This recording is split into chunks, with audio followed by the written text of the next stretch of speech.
Bonjour à tous et bienvenue dans notre rubrique podcast Un agent, un métier.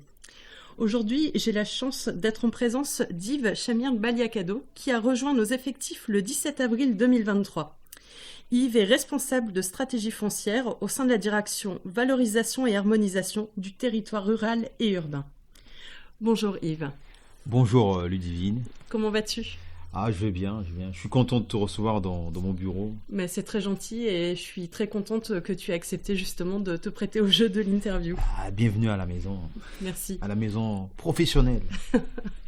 Tout d'abord, est-ce que tu pourrais te présenter rapidement ?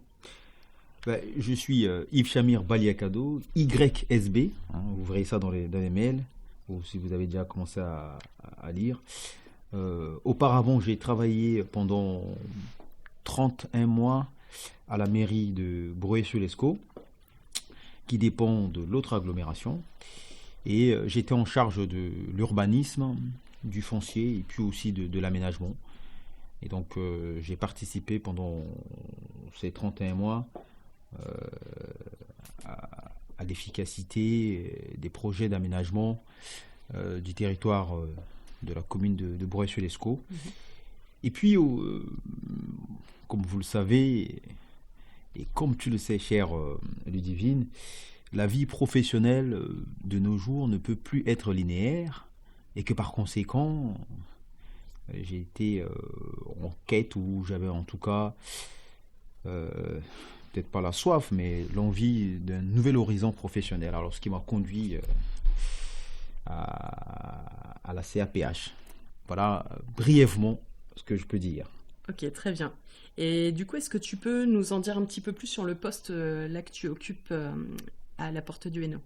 Oui, alors je suis en charge de la stratégie foncière, mais tu verras, ça, il y a des choses à expliquer ou à préciser. Alors, aujourd'hui, le foncier fait l'objet de beaucoup de convoitises, ou alors c'est un enjeu majeur pour des institutions comme l'agglo, et il faut gérer au mieux ce bien ou ce foncier ou l'enjeu même en question.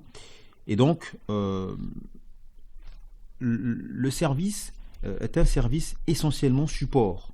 C'est-à-dire que nous travaillons au service des autres, un peu comme une administration de